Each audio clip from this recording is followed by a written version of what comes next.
नमस्कार दोस्तों, आज हम इस वीडियो में भारतीय अर्थव्यवस्था से संबंधित एक महत्वपूर्ण टॉपिक के बारे में बताने जा रहे हैं।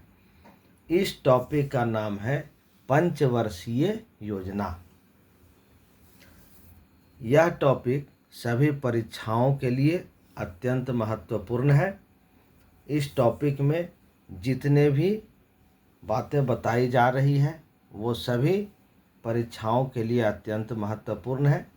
इसे अच्छे प्रकार से याद कर लें। वीडियो को पूरा देखें, चैनल को अधिक से अधिक लाइक करें, शेयर करें और सब्सक्राइब करें। पहली पंचवर्षीय योजना। पहली पंचवर्षीय योजना का कार्यकाल है 1951 ईस्वी से 1956 ईस्वी तक। इसके अंतर्गत मुख्य टॉपिक हैं: भारत की प्रथम पंचवर्षीय योजना 1 अप्रैल 1951 को प्रारंभ हुई। भारत की प्रथम पंचवर्षीय योजना 1 अप्रैल 1951 को प्रारंभ हुई। पहली पंचवर्षीय योजना हैरोल्ड-डोमर मॉडल पर आधारित थी। इस योजना का मुख्य उद्देश्य अर्थव्यवस्था का संतुलित विकास करना था। इस योजना का मुख्य उद्देश्य अर्थव्यवस्था का संतुलित विकास करना था। इस योजना में कृषि को प्राथमिकता दी गई। इस योजना के दौरान कई बड़ी सिंचाई परियोजनाएं शुरू की गई, जैसे भाखड़ा नांगल, दामोदर घाटी और मेट्टूर बांध आदि। नेक्स्ट है द्वितीय पंचवर्षीय योजना। द्वितीय पंचवर्षीय योजना का कार्यकाल था 1956 ईस्वी से 1961 ईस्वी तक। यह योजना पीसी महालनोबिस मॉडल पर आधारित थी। इसका उद्देश्य औद्योगिक क्षेत्र का विकास करना था। यह योजना पीसी महालनोबिस मॉडल पर आधारित थी। इसका उद्देश्य औद्योगिक क्षेत्र का विकास करना था। भिलाई इस्पात कारखाना, जो रूस के सहयोग से छत्तीसगढ़ में बनाया गया, इसकी स्थापना इसी योजना में की गई। दुर्गापुर इस्पात कारखाना पश्चिम बंगाल में ब्रिटेन के सहयोग से बनाया गया। राउरकेला इस्पात कारखाना उड़ीसा में जर्मनी के सहयोग से इसी योजना में बनाया गया। भिलाई इस्पात कारखाना, दुर्गापुर इस्पात कारखाना और राउरकेला इस्पात कारखाना इसी योजना में बनाया गया। खादी एवं ग्रामीण उद्योग आयोग की स्थापना दूसरी पंचवर्षीय योजना में की गई। खादी एवं ग्रामीण उद्योग आयोग की स्थापना दूसरी पंचवर्षीय योजना में की गई। नेक्स्ट है तीसरी पंचवर्षीय योजना।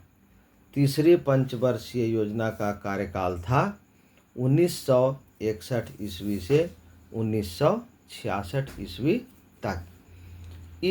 इस पंचवर्षीय योजना का मुख्य उद्देश्य अर्थव्यवस्था को आत्मनिर्भर बनाना था।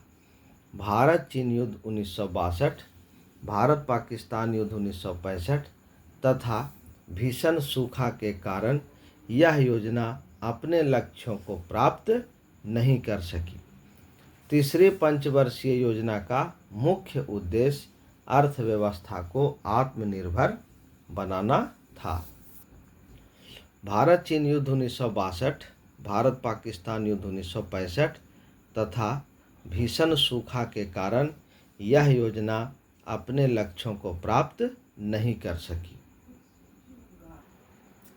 इस योजना में बोकारो इस्पात संयंत्र की स्थापना हुई। इस योजना में बोकारो इस्पात संयंत्र की स्थापना हुई।